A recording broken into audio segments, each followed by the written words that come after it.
Lors du gala quotient intellectuel du 7 avril 2012 dernier, il avait occupé la plus haute marche du podium des lauréats à qui votre émission préférée consacre depuis quelques éditions une série de best-of.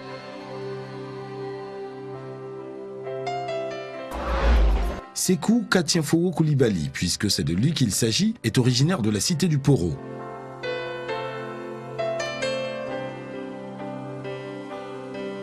À ce gala, il occupait la 6e place dans l'ordre de passage, ce qui pour lui a été loin d'être un handicap pour ravir le trophée du génie de l'année.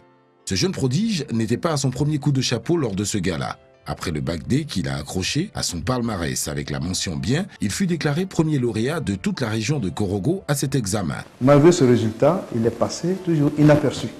Peut-être que c'est votre émission qui va le révéler à l'entourage, sinon très peu savent quel a été son résultat au bac. Pour avoir fréquenté, plus que de raison, les hôpitaux à cause de son état de santé fragile, le lauréat du gala quotient intellectuel 2012 est un féru de la médecine. Il rêve de devenir médecin et mieux que des professionnels de la discipline, Sékou Coulibaly, au cours de ce gala, a nettement montré qu'il connaît l'esprit du métier d'Hippocrate. Mon choix pour la médecine a plusieurs origines.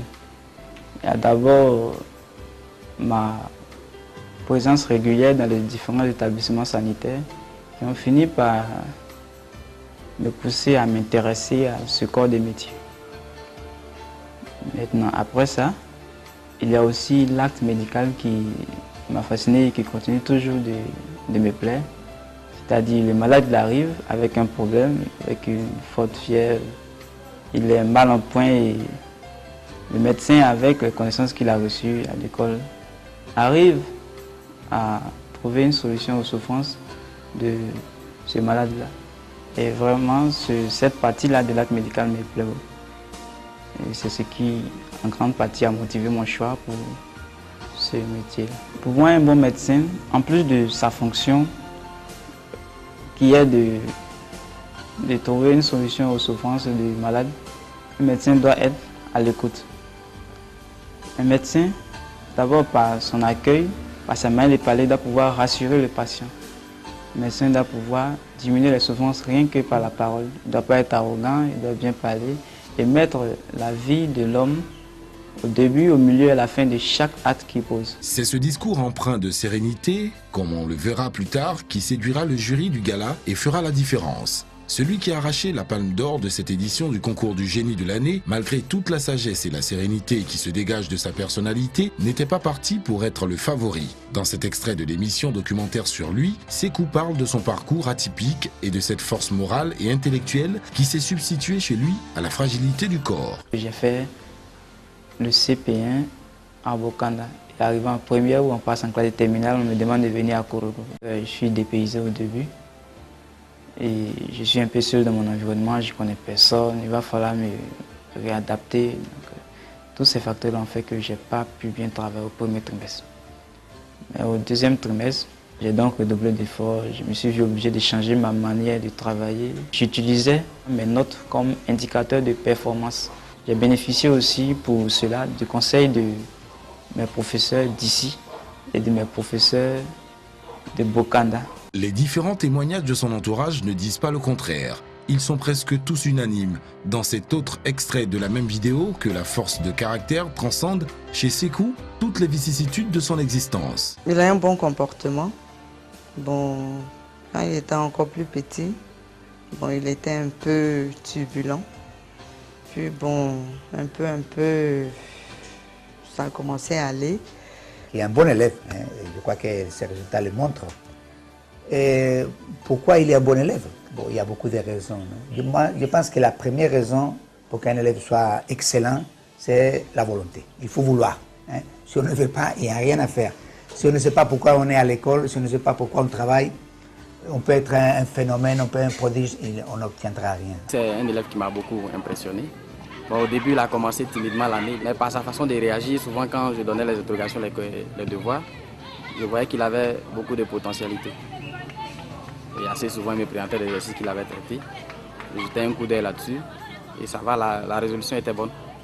Et comme ça, je l'ai encouragé. Chaque fois, je le soutenais dans ce qu'il faisait. Et à partir du deuxième trimestre, franchement, il m'a épaté. Il est venu surpasser même les anciens qui reprenaient la classe de terminale D. Notre papa n'avait pas besoin de lui dire va te mettre au travail. Puis lui seul prenait ses cahiers de leçons et ses romans. Il partait se mettre au travail. Sincèrement, cela m'a marqué. C'est un bon grand frère. Il m'aide à surmonter beaucoup de problèmes en classe. Malgré tous ces témoignages visiblement laudateurs, on aurait pu penser que dans une compétition, le mettant en confrontation avec des titans comme Aman Osuko Eunice, Boni Bénédicte, Dambélé Kumba, Kwada Kolina, Kwaku Kofi, David et Tagobertin Didier, Sékou Koulibaly n'auraient eu aucune chance de l'emporter. Pourtant, quand Yves Zobo Jr., le mythique animateur des médias ivoiriens, lance les hostilités, c'est doucement mais sûrement que le fils de la cité du Poro avance vers le sacre. Koulibaly Sékou. L'urne, quelle lettre avez-vous choisie? La lettre A. La lettre A. La pratique religieuse permet-elle aux êtres humains de s'améliorer? Les religions ont été instaurées dans le monde parce que les hommes étaient en quête de solutions sur certains points qu'ils ne trouvaient pas. C'est-à-dire, quand ils cherchent la solution à un problème et qu'ils se trouvent face à un blocage, face à quelque chose qu'ils n'arrivent pas à expliquer, ils se disent en même temps, ça relève de tel ou tel Dieu. Il y a des gens au village qui adorent les bois, certains qui adorent la rivière parce qu'elle a tué une personne, donc ça veut dire que Dieu, la rivière est fâchée. On a aussi eu les religions révélées. Les religions révélées qui sont arrivées avec chacune une manière de voir les choses. Et nous tous qui sommes ici, nous tirons nos valeurs morales d'une religion. Alors une région où il n'y a pas de religion, où il n'y a pas de croyance, prouve la catastrophe en réalité. Parce qu'on a vu ici dans l'histoire des peuples, dans les différents livres religieux et autres, quand Dieu a peut-être pas envoyé de prophètes dans ces régions-là, on a clairement vu que ces régions-là ont commencé à s'adonner à des choses horribles. On peut citer par exemple des peuples qui éventraient des femmes ou des hommes qui discutent comme ça. Cette dame-là, laquelle l'enfant dans son ventre, lui dit, bon, c'est un garçon, c'est une fille, et on va l'éventrer simplement comme ça pour voir. Parce qu'ils n'ont plus ces valeurs morales-là qui sont inculquées par nos différentes religions que nous pratiquons aujourd'hui. Alors donc, je pense qu'on peut dire que la religion est en tout cas très utile pour notre société. On ne peut pas se passer de la religion.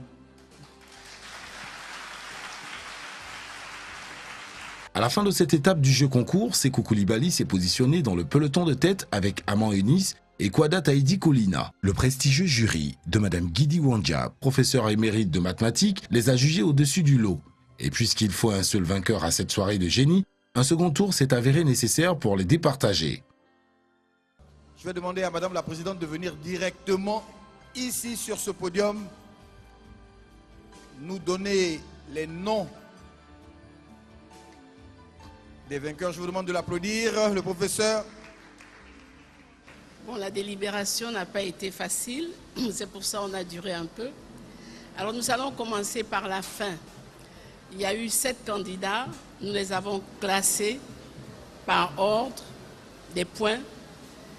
Il y a 3 ex-aequo en première place.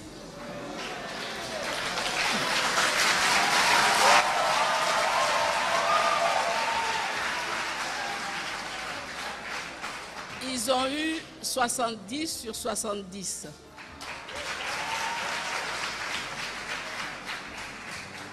Il s'agit de Aman Eunice,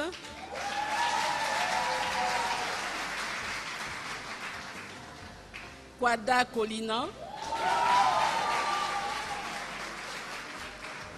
Koulibaly Sékou. On continue. Alors, on va départager les ex-aequo à présent. À vous, Yves Junot. Vous avez été extraordinaire.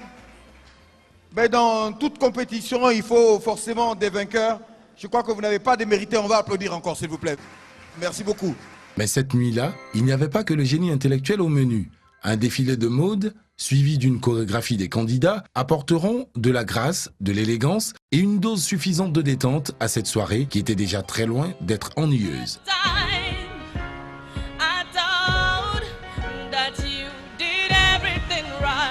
No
Salut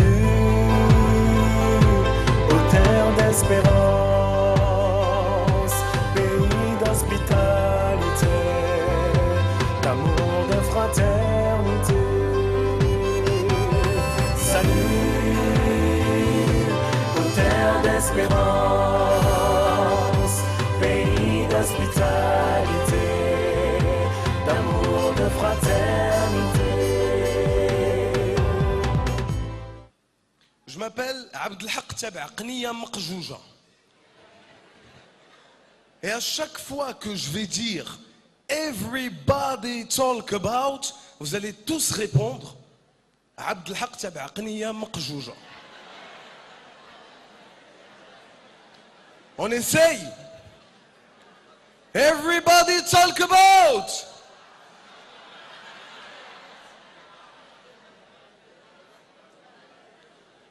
Everybody talk about. Bon, sincèrement, je suis très content. J'encourage le comité d'organisation, j'encourage la personne qui a eu l'idée de monter ce jeu aujourd'hui, qui est un jeu instructif.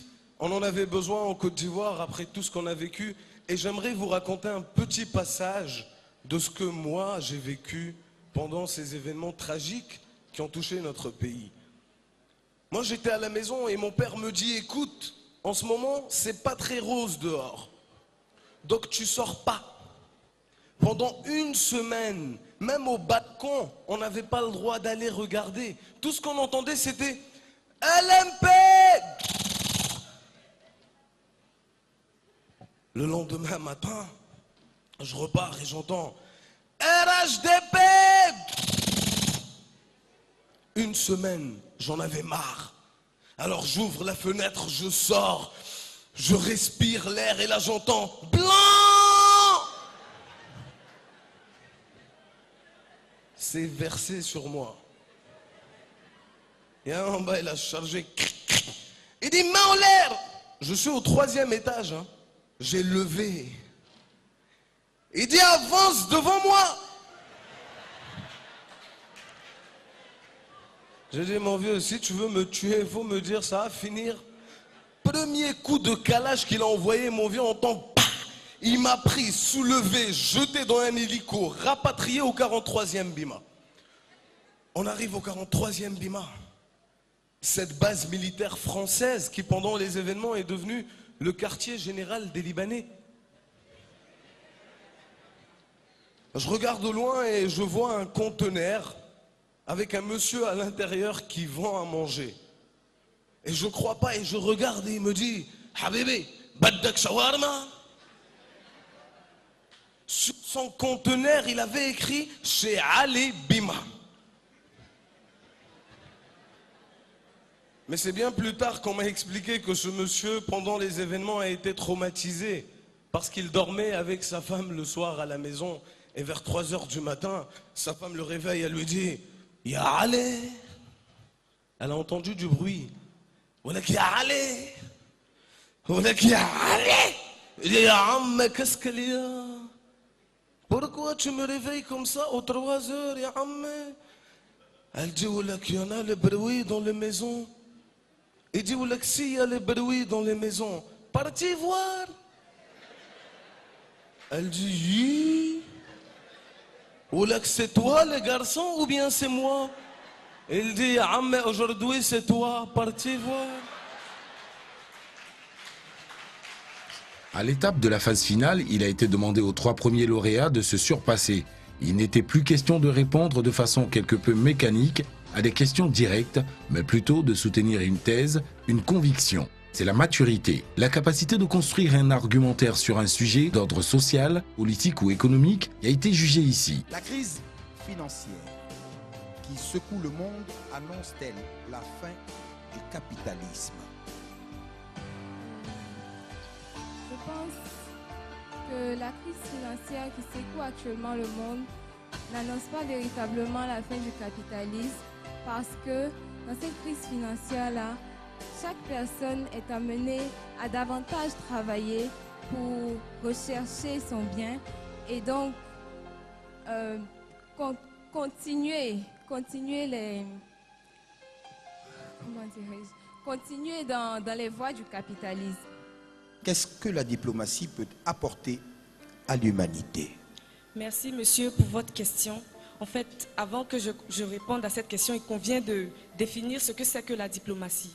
Alors, la diplomatie, c'est la science des relations internationales, c'est-à-dire c'est la mise en œuvre de la politique extérieure d'un pays. Et de fait, la diplomatie aujourd'hui touche à plusieurs domaines de la vie étatique, que ce soit le domaine économique ou le domaine politique. Dans le domaine économique, d'abord, la diplomatie va se faire sentir au niveau du commerce international, c'est-à-dire des relations commerciales que chaque État va commencer à tisser avec les autres États. Et ce que ça peut apporter, d'abord, on voit des États qui vont implanter des grandes sociétés, c'est-à-dire des firmes multinationales qui vont rapporter des capitaux à l'État. Ensuite, d'autres États vont chercher à approvisionner leur marché en biens d'équipement, en matières premières pour leurs industries. Donc la diplomatie va permettre de renforcer l'économie des pays. Ensuite, au niveau politique, on voit que la diplomatie va essayer de faire tisser entre les États des relations amicales, toute chose qui va concourir aujourd'hui à la paix dans le monde. Donc la diplomatie permet non seulement de renforcer l'économie des pays, mais de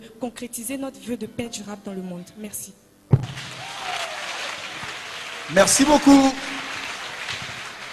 On note visiblement que les candidates concurrentes ont été exceptionnelles. Mais Sékou Katienforo Koulibaly l'a-t-il été encore plus? Mathématiques, quelle astuce nous permet de savoir si un nombre est divisible par 3? La somme des chiffres qui le composent est divisible par 3. Bonne réponse. Physique, chimie, biologie. Comment appelle-t-on l'étude des oiseaux? L'ornithologie. Bonne réponse. Histoire, géographie. En quelle année l'explorateur français René Caillé a-t-il traversé la région de Samatigila? 1827. Bonne réponse. Sport. À quel âge le footballeur camerounais Roger Mila a-t-il arrêté avec la haute compétition? 45 ans. Bonne réponse. Littérature. Dans quelle ville italienne se déroule l'action de Roméo et Juliette de Shakespeare? Vérone. Bonne réponse. Culture générale. Quel pape convoqua en 451 le concile de Chalcédoine et convainquit Attila de se retirer d'Italie? Théodose Ier le Grand. Bonne réponse. Merci beaucoup. La sérénité qu'on lui connaît s'est confirmée dans ce dernier virage vers le sacre. Gardons le meilleur pour la fin et savourons cet instant inoubliable du couronnement du génie de l'année. Maintenant, les derniers résultats. Le premier, le troisième, c'est Amand Eunice avec 75 points. Amand Eunice.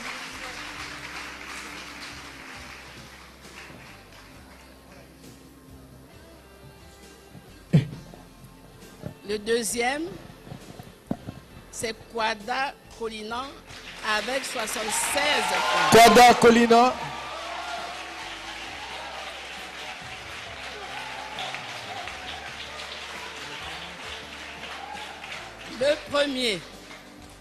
Le premier, c'est Koulibaly Sékou avec 77 points.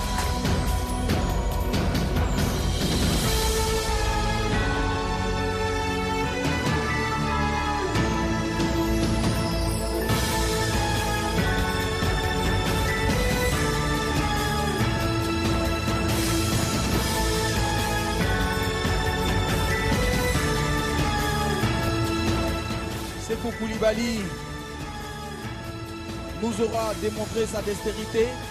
Ça a été une fête géniale.